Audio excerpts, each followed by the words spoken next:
At 4 a.m. on June 25, 1950, the armies of North Korea stormed across the 38th parallel, hoping to crush the South in one overwhelming offensive.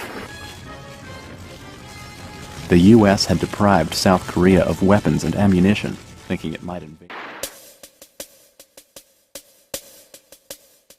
Terrified South Koreans rushed to escape the city. Roads leading south over the Han River were jammed with refugees and truckloads of equipment. But in fear of the communist advance, Southern officials ordered the bridges destroyed. American jets went right to work, shooting down 6 North Korean fighter planes on their first day in action. The Navy bombarded the enemy coastline from the sea. But the communists owned the land, and they pushed on virtually unfazed. Douglas MacArthur, the commander-in-chief of Far East forces and a legendary World War II general, would face a great challenge as leader of operations. A supremely confident man with a larger-than-life presence, MacArthur was the face of America to the Asian world. His cherished military legacy would be put to the test in Korea. The 1st Brigade to reach the front was Task Force Smith. Its reports confirmed the dangers that lay ahead. In early July, the brigade ran into a column of North Koreans 30 miles below Seoul. Waiting in a cluster of hills, the force hid motionless until the enemy was upon them, and then let loose with everything they had.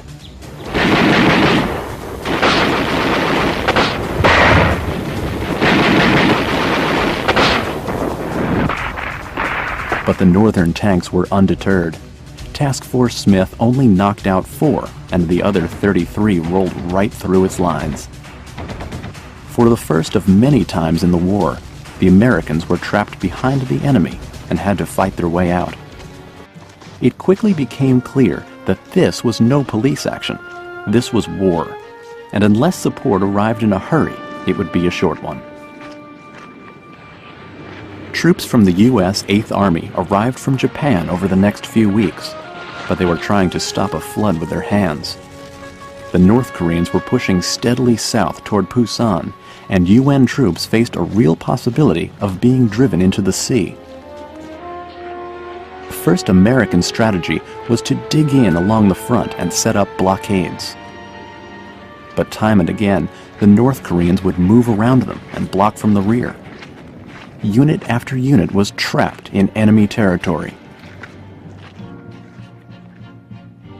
By July 20th, only a small corner of South Korea was left to conquer. The United Nations was losing the race against time.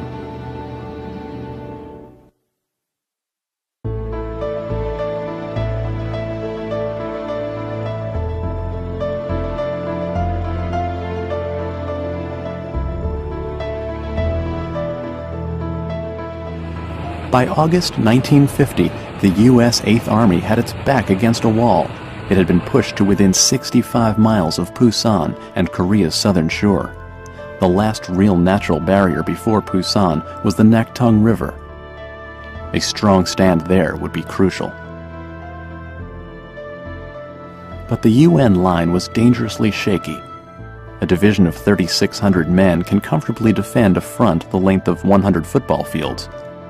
But along the Naktung, single battalions of 400 men were covering 150 football fields. Compounding the manpower shortage was a phenomenon known as the bug-out. In 6 short weeks, these men had gone from relaxing peacetime duties to the carnage of the front lines. Thousands had nervous breakdowns. This infuriated General Walton Walker, the field commander of the 8th Army, who reported directly to General MacArthur. Walker had been one of Patton's corps commanders in World War II. He was a no-nonsense Texan who didn't mince words. On July 29th, he issued a stand-or-die order. He told his subordinates, "If I ever see you back here again, it had better be in a coffin." Walker's troops faced hostility no matter which way they turned. They had to rely on their only advantage, firepower, to keep them alive.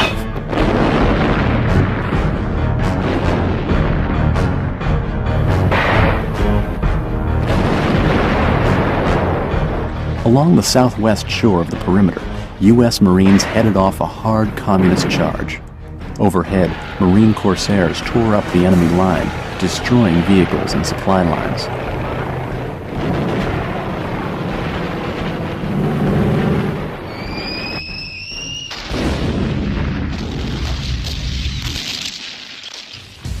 But north of there, a U.S. Army battalion was being ripped apart.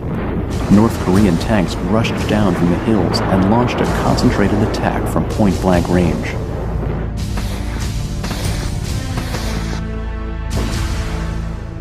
The Americans lost all of their equipment, suffered 160 casualties, and were quickly overrun.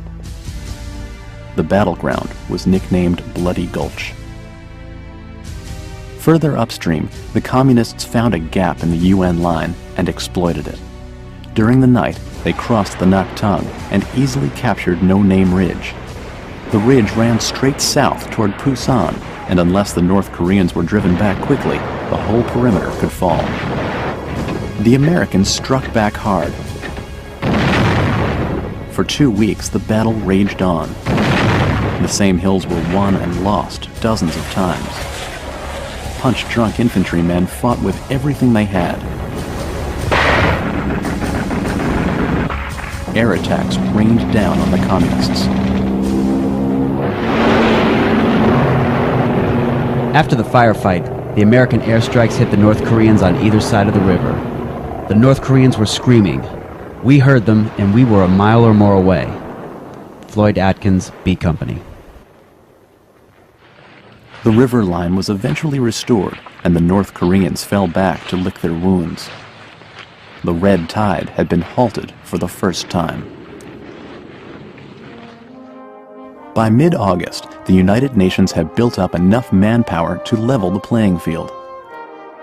Units arrived through the port of Pusan from nations as diverse as France, Turkey, Thailand, and Ethiopia. The British Commonwealth forces, drawing men from Great Britain, Canada, Australia, and New Zealand, were also important contributors. Most of these men were too young for World War II. They were eager to make their own mark on this new battlefield, but few of them could comprehend the harsh realities of war that awaited them.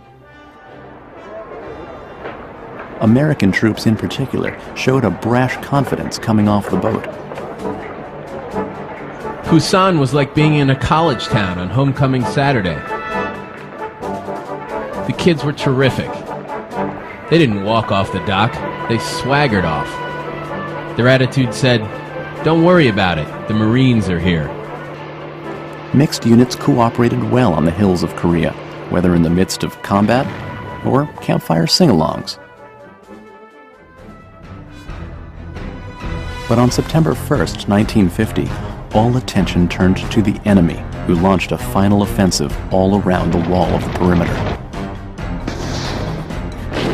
The Communists limped forward with exhausted men and a broken supply line, but they were fought out and couldn't sustain the drive. Now they were losing the race against time.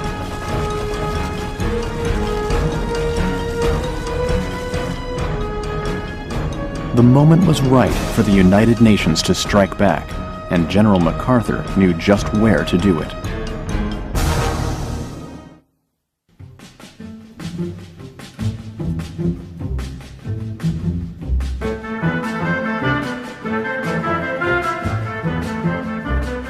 For weeks, General MacArthur had been eyeing the port at Incheon for a counterstrike. Incheon was nestled along the shores of the Yellow Sea.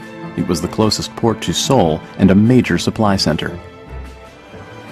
But it was deep in enemy territory and laden with natural obstacles, such as the 33-foot shift between high and low tide, the largest in the world. It offered a secure beachhead from which to launch attacks on Kimpo Airfield and Seoul, 25 miles away. But the operation called for amphibious teams to land on a small beach, scale a seawall, and attack directly into a city. It would require soldiers of unparalleled bravery. MacArthur created a special 10th Corps to carry out the operation. Divisions from the Army, Marines, and Navy were pulled from the action around Pusan to lead the charge. As the soldiers set sail for Incheon, they reflected on what lay ahead. As soon as we pulled out of Pusan, we began to get the briefings on the tide situation in the Incheon harbor area. None of us ever had any experience operating under such tidal conditions before, let alone ever having been involved in an amphibious landing. As soon as the morning of September 15th approached, we realized that we had all the ingredients for disaster on our hands. Ensign George Gilman, USS Mount McKinley. The invasion strategy was as complicated as its target. Incheon's harbor was too shallow at low tide for large ships to maneuver. So MacArthur decided to invade in 2 phases, synchronized with the high tides. Wolmi-do, the main island at the entrance to the harbor, would be assaulted with the first tide in the morning. The main event would follow with the second tide at night. 5 days in advance of the operation, Marine jets began blanketing Wolmi-do with bombs.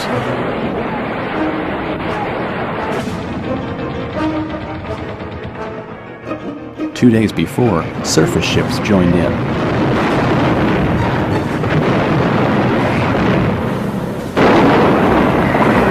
And so it was on the morning of September 15th, 1950, the 10th Corps moved in on burned-out Wolmi-do. The North Koreans had been caught off guard and gave up the island easily, suffering more than 300 casualties in the process. Only 20 American troops were injured. None were killed. For the next 11 hours, the 10th Corps infantry waited for the tide to roll back. While they rested, 230 vessels moved in, and Marine corsairs ravaged the city of Incheon. Troops on Wolmi-do watched the air assault unfold. Reporter Jack Siegel was there to record the reaction. Yeah, what do you think of those Marine corsairs? Those Marine corsairs are pretty swell things to have around. Here comes another one of them down on the other side of that hill. Now, there go 2 rockets.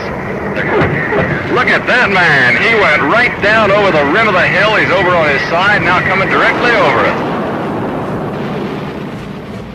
As the evening approached, the 10th Corps unleashed the main thrust of the invasion. The landing targets were Red Beach near the heart of the city and Blue Beach to the south. Heavy naval and air bombardment cleared the path ahead of them. Landing ships made their way to the shore.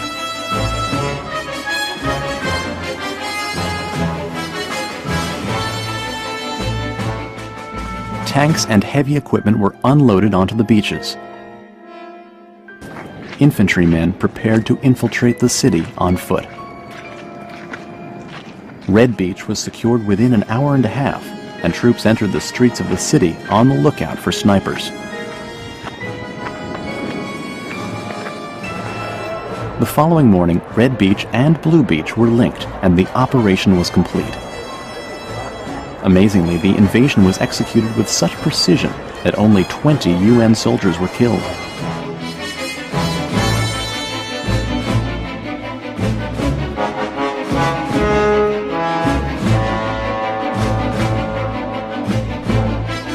MacArthur's gamble was a rousing success, and no one was more delighted than the great general. But his thoughts quickly turned to the real prize that lay just over the horizon.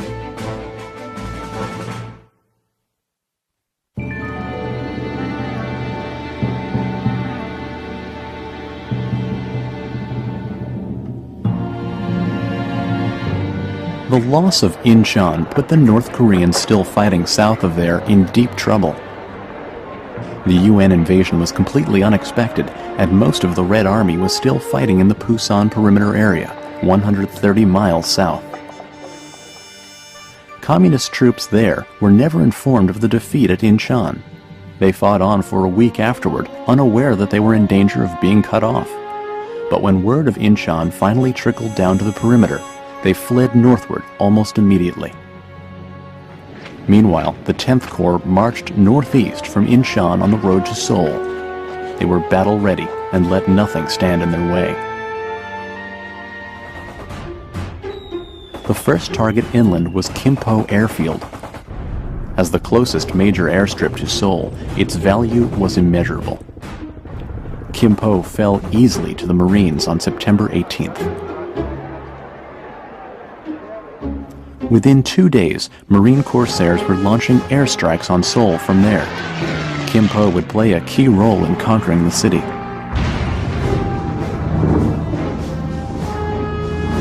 The 10th Corps had a three-pronged plan. The 5th Marines would cross the Han River directly north of Kimpo, and then swing east and attack the city's western flank. Meanwhile, the 1st Marines would capture the suburbs just south of Seoul, and then join the 5th Marines to attack the city's west side. Finally, the Army 7th Division would rush up from the Pusan perimeter and cut off North Korean reinforcements on the eastern side.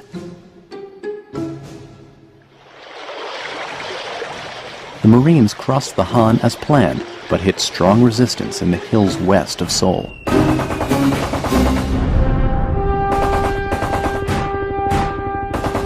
Heavy fighting took its toll on the Marines. The North Koreans were dug in deep and stuck to the hills like glue. Tank fire and air support rained down on the Communists for 3 days. Even flamethrowers couldn't loosen their hold.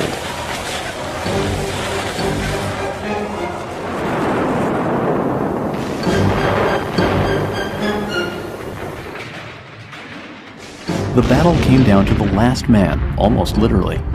On a crucial ridge known as Hill 66, Marines made a final push for control. The last men standing charged heroically with their bayonets and pried the Communists from their foxholes. When the smoke cleared, just 33 of the company's 206 Marines stood to savor the victory. Southeast of the city, the Army 7th Infantry was blazing a trail, advancing north like a steam train. On September 22nd, it beat back an enemy tank battalion and captured another airfield at Suwon, 20 miles southeast of Seoul. Air missions from Suwon and Kimpo against Seoul helped clear the way for the soldiers below.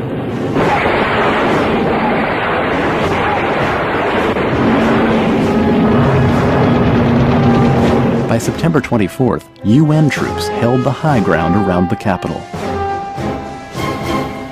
I'll never forget the sight I saw. Down below was a very big city. Smoke was coming from everywhere. Buildings and houses were on fire. You could see the Corsairs dive down from the sky, then swoop back up, leaving a puff of black smoke and a dull explosion. From the top of that hill, it looked like I was watching a movie right before my eyes. Except that it was for real.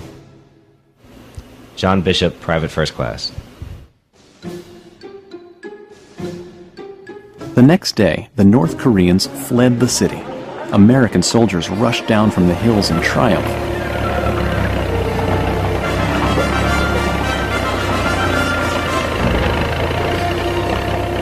Seoul, the economic and cultural center of Korea, was back in friendly hands.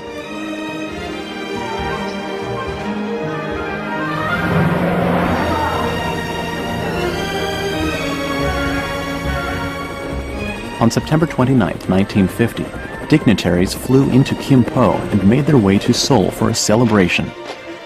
It was full of pomp and pageantry. The United Nations wanted the world to know that their police action was well in hand. But snipers could still be heard in the distance during the ceremony, an audible reminder of the dangers still lurking on the horizon.